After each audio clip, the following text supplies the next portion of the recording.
Welcome to the I Get Better podcast with your hosts, Charlene Renee and Phaedra Smith, where we discuss topics related to life, love, mental, physical, and spiritual health, and how we can all get better together.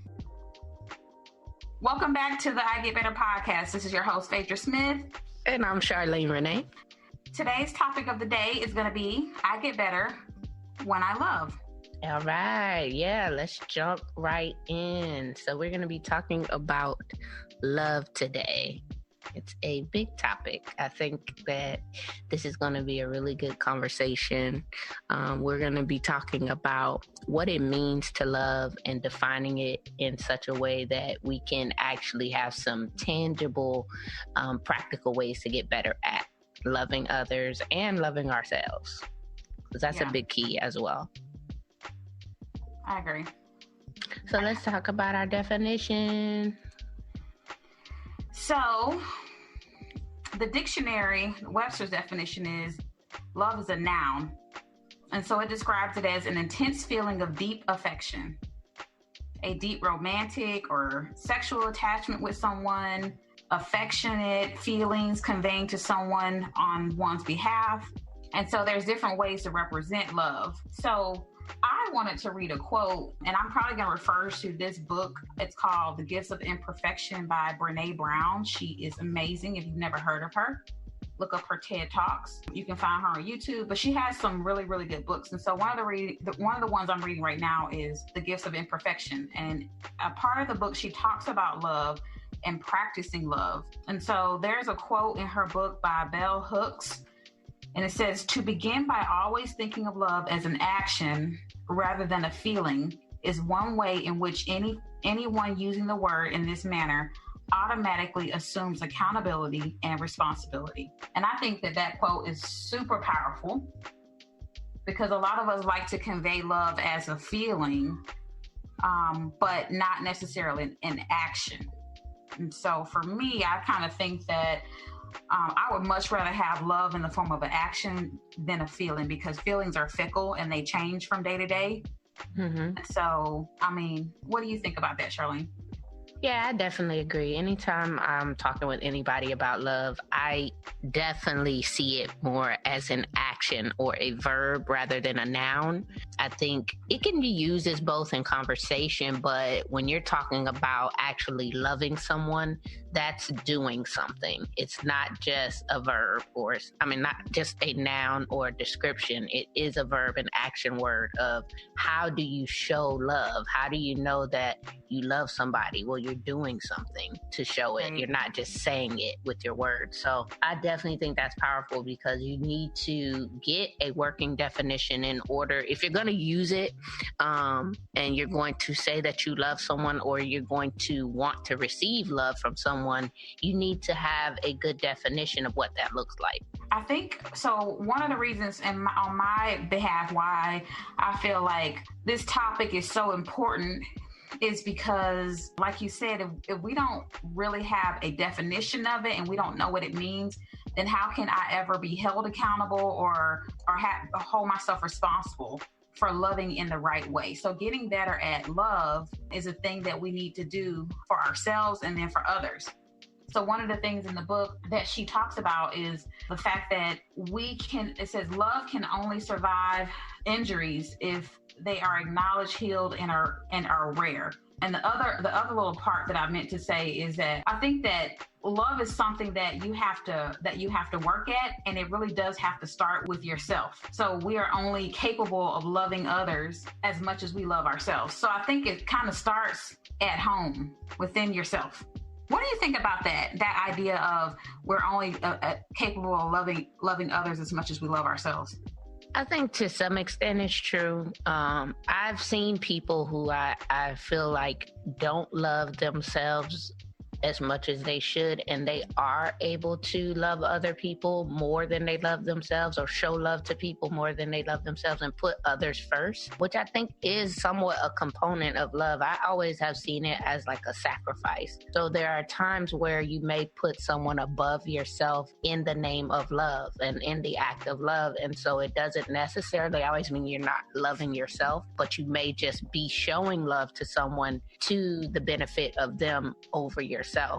But I do agree that self-love is necessary in general in order for you to be the best version of you that you can be and the healthiest version of you that you can be. But I have seen where people are capable of showing love to other people when they are withholding it from themselves.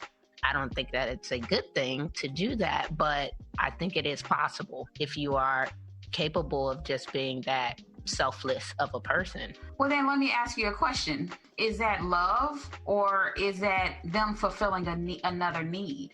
So I think that, with that example, I look at, let's just say I'm holding on to her example and looking at it from her example. If I am doing for others, is that me showing love, or is that me fulfilling some other need?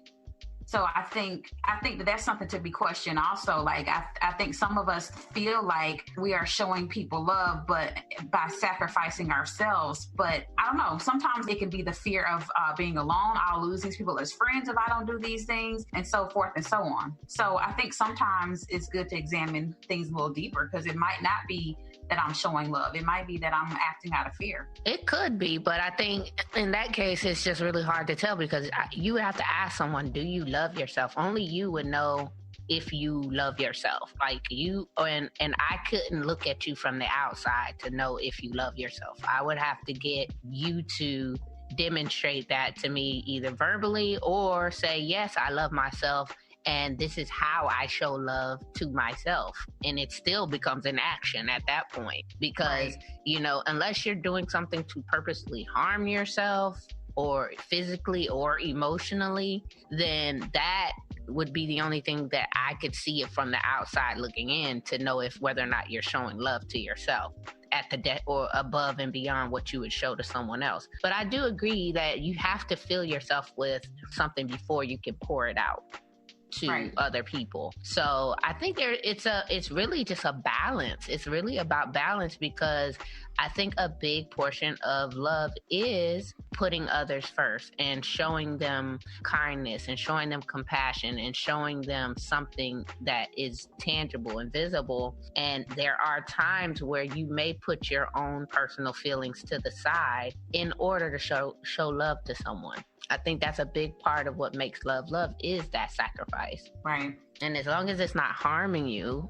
other than just your personal preference, like if you wanted to go eat somewhere that I don't really want to eat, and in the name of love, I love you, you're my friend, so I want to make you happy, I say, yeah, let's go eat at your place, then it's not necessarily harmful to me to do that. That is me just sacrificing my own personal feelings because I want to show kindness to you, and I'm considering your feelings above my own. Something like that, I don't think there's anything wrong with that. It's not a negative thing. It's not me not loving myself. So it really just depends on what's actually happening. It gets a little deeper when you're talking about not showing yourself love to the detriment of yourself, or if you're just trying to people please, or just like you said, operating out of fear where you don't want to be alone and you want people to like you, so you just put everybody before yourself all the time, then no, I wouldn't say that you really are loving yourself if you do that. Right. Yeah. No, I completely agree. What do you think are some examples of consequences of not loving yourself? I think not showing love to yourself ultimately just damages who you are. I think you're not being the authentic, true version of yourself when you don't show yourself love. I don't think you can fully show up in this world and be who you are destined to be fully if you aren't capable of loving who you are first.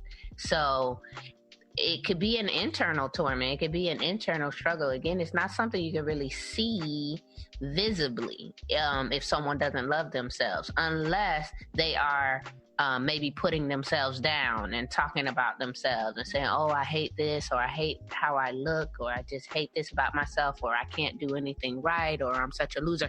Unless they're actively saying those things and putting themselves down, you really wouldn't know. And it would be more of I think, an internal struggle that they may be suffering in silence. And you really wouldn't know if they love them, if they are harming themselves when they're not showing themselves love. So I think it's more of you just really wouldn't be able to be fully 100% of who you are called to be when you're not able to love yourself and accept yourself fully before you go to pour out that love on other people. I think that's definitely some consequences that we need to think about. And I think also along with that, some of the barriers that kind of get in your way to go along with that not being authentic. Sometimes the barrier that gets in our way is shame. And this sense of I'm embarrassed to be myself. And I go back to this book because the book she teaches people how to live this authentic, wholehearted life. So to be able to live my day-to-day life in this wholehearted fashion means that I'm also able to be vulnerable and overcome shame in those moments where maybe I would have said, oh no, or lied because, oh man, I don't want to feel ashamed because of this. But I think that that's a part of this love journey, is to be able to say that, like, not only do I love other people for who they are and they should never be embarrassed in front of me, but also I love myself for who I am. And I should never be embarrassed for the things that I say and do, So I think that that's one of the barriers that kind of get in our way and prevents us from loving ourselves. Yeah, definitely shame, maybe feelings of guilt, feeling inadequate and thinking that you're not worthy of or deserving of being loved. That can stem from any number of things. You didn't have a history of being rejected or abandoned and things like that. And that can contribute to, self-hate. I'll just use that word because that's really, seen as the opposite. And I just want to say, like, I really feel like we live in a world that is so full of hate and evil and just, people treating each other so badly that love is necessary. Like it's like the quote, like the only thing that can drive out darkness is light. The only thing that can drive out hate is love. And I think it's important for us to really work on getting better at showing love, because we really live in a society that has a lot of selfishness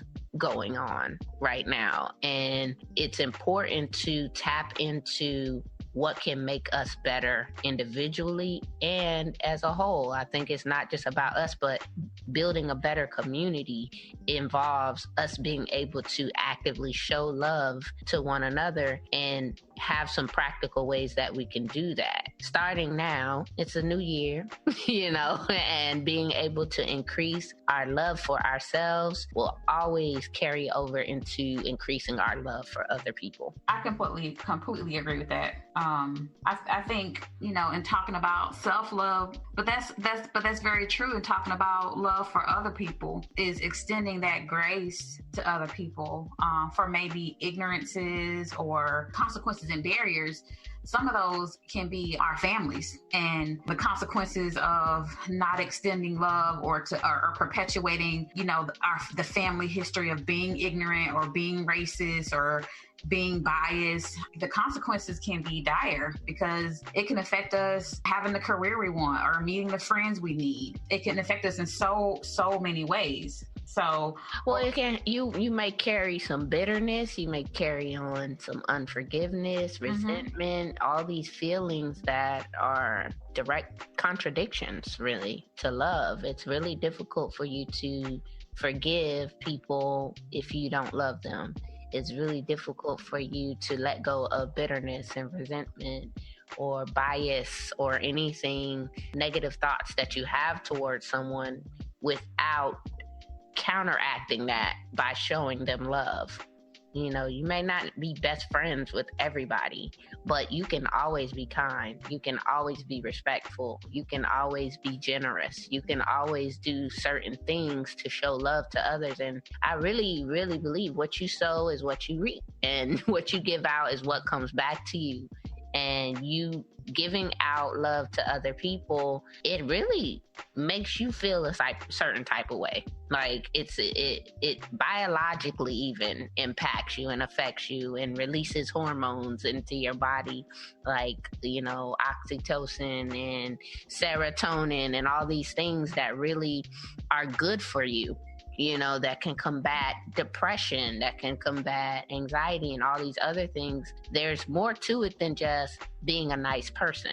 Everybody has their moments when they're not the nicest of people. But if you make a conscious and determined effort and decision to work at getting better at showing love to people, you just be amazed at what comes back to you and how that really helps you in your life and moving forward.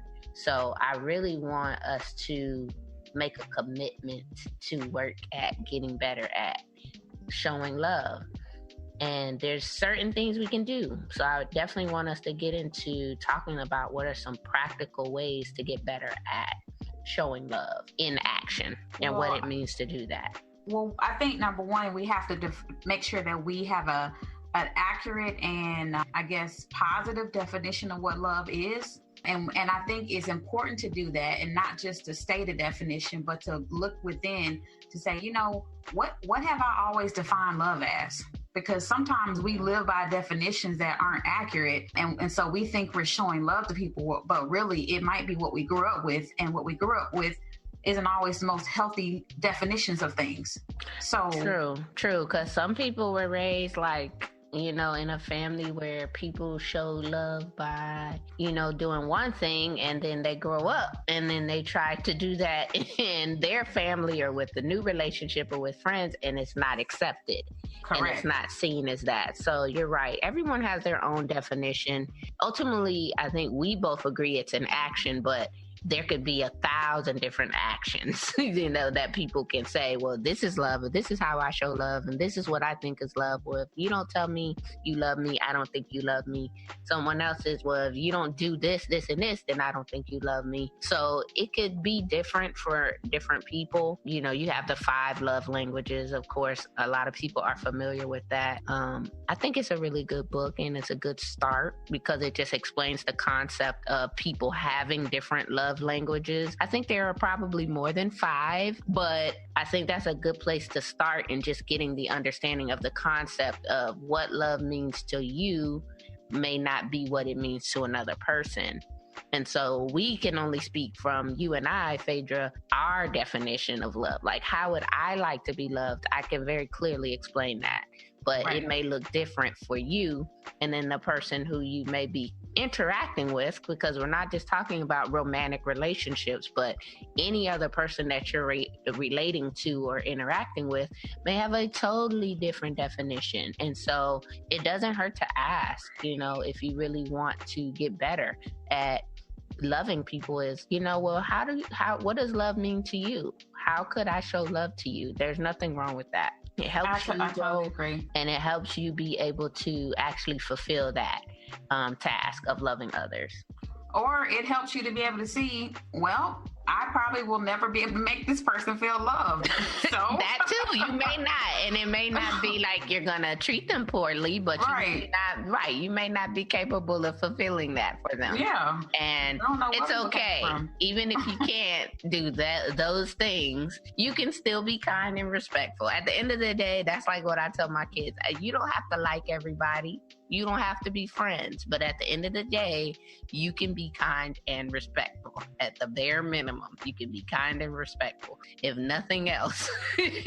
And I agree. People, I think 100% of the population will receive kindness and respect as a form of love. I haven't met anybody who's like, nope, don't be kind to me. Nope, don't respect me. Like, no, ooh, she's so kind. Oh no, I don't like that. Like, I've never met a person who will say that. And if they are, you know, they're just odd. But that's what I'll say. But typically people will receive kindness and respect. I agree. So defining what it means, mm-hmm. and, you know, so getting a good working definition is one of the ways. And then also, like Charlene said, reading, researching. Don't just go by your own definition, but finding a good working definition might come from reading books from some of these people that have really worked hard at digging into what love means. So like the book, The Five Love Languages, and the book that I mentioned, which is called The Gifts of Imperfection. These are really good starter books for you to really dig into. And I think that they will help you not only define it for yourself and what love looks like for me, but also what does love look like maybe for others. Mm-hmm. And it can't help but make you a better person, and also make you kind of look at your relationship to say, hey, is this really the type of relationship I want to be in? And if not, how do I go about making it healthier or exiting the scene, Right. And, don't get caught up in the thought that love is a feeling, because like you said, like feelings come and go. Like it's not like, oh, I love you. You can use it that way if you're talking about, oh, I used to love this type of food and now I don't like it anymore. I ate it too much, because that's happened to me several times. I overdid it on something. I ate it a lot and now I just can't eat it at all. So, but when we're talking about people, I think keeping it in the mind frame of an action, a verb versus a noun is key, and not just going on how you feel, because how you feel from day to day will change, and you may not always feel like showing love to people. You may be tired or stressed or hungry or angry, and like it's gonna be difficult in those times to demonstrate the action of love to people. But I think if you make it up in your mind to be intentional about what can I do today to show love to someone else, that can only bring good into this world and add a little bit more love into the world when you do that. And that's something I really want to get better at, because sometimes we get stuck in, just thinking about ourselves or just living in our own little bubble in our own day-to-day world, and we don't necessarily look at considering what can we do for others? What can we do to go outside of our comfort zone and our box and show love to other people in the way that they want to be loved. Right, I agree. And I think a huge part of also going along with some ways to get better at that is building up our compassion towards other people. And so I think compassion really, within that definition of compassion, I think it comes from also being able to be right there in the pit with people when they're low. Mm-hmm. And not being higher than them. It's hard to be compassionate when you feel like you're above someone. Right. When you're judgmental or, you're not empathetic to their situation. So definitely compassion is key. But, along with that, I go back to that sort of definition of you can only love others as much as you love yourself. But I go to that definition because even in that compassionate part, I think that sometimes it's hard to practice compassion towards others when we can't also practice it on ourselves. So I might be able to show compassion, and I might be able to say, oh, girl, that's okay. But how do I really feel on the inside? Mm-hmm. And why do I feel that way? And so just me being transparent, because I think that this is what the I Get Better podcast is about, is being transparent. Sometimes I have had the tendency of being very critical on people regarding the things that I'm critical on myself about. Mm-hmm. So the things that I struggle with, when I see other people struggling with it, I'm just like, I get irritated. Now, I don't know why. That's something that I have to work on my own self. But even reading this book is talking about learning to be compassionate towards yourself. Mm-hmm. And what does that look like? And it just made me really evaluate that, because I thought to myself, wow, like, number one, when someone's talking to me or somebody does something, where am I seeing myself? Am I right there in the pit with them, or am I somewhere else? And so I think that maybe that's the first step to one of the steps in getting better at love is practicing compassion towards yourself and others. Yeah, I completely agree with that. That's a great place to start because you can practice with yourself and develop and get and get perfected at that. And then it's easier for you to pour it out onto others because you've now filled yourself with so much of it that it can't help but come out and when you're dealing with other people. Because typically usually we would have more compassion for ourselves than we do for other people, just because we can quite easily usually let ourselves off the hook for something. But we don't have as much grace when it comes to seeing other people who may make mistakes or do something that we don't agree with or approve of. So that is a good point, to start working within first and showing yourself compassion and forgiveness and releasing that shame like you talked about, and that criticism, because we can all, if we really want to, sit down and pick apart and criticize everything about ourselves and others, but it really isn't helpful to do that. Right.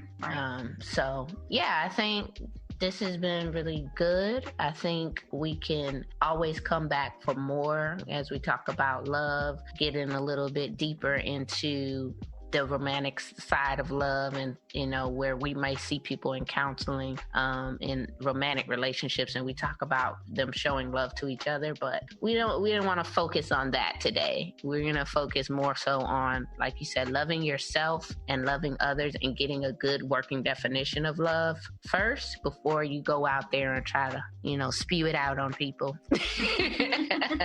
and make sure that it is effective and that it is received as that. So right. No, I love that we talked about this, because people really do, and not just but myself. I look at things and I'm like, sometimes we say, oh, I treat this person this way because they just like family to me, or that's just like a sister to me. And it's like, well, listen, if that's the way you treat your sister, ma'am, that's not okay.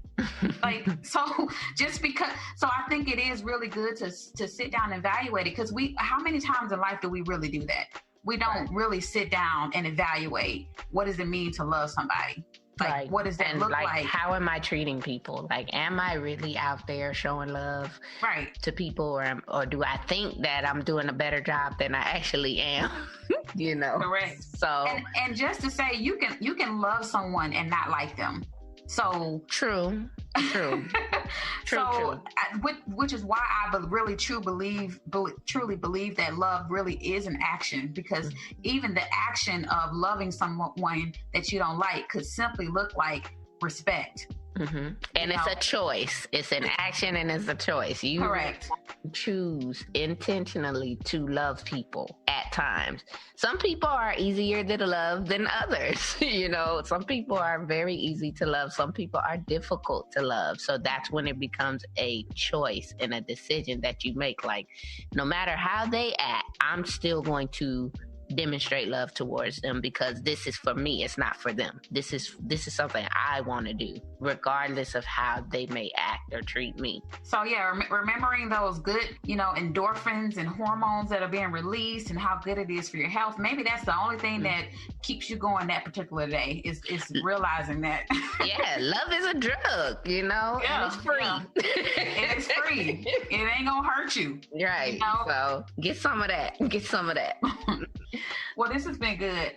Yeah. So, all right, guys, I think that's going to wrap us up for today. Remember to like, share, rate, review, and subscribe to the I Get Better podcast. You can find us on all your favorite streaming platforms: Spotify, Apple Podcasts, iHeartRadio, Google Podcasts, wherever you can find podcasts, you can find the I Get Better podcast, and you can also find it on our website at greenhousecounselingflorida.com. Yay. So until next time, let's keep getting better so we can do better in order to be better.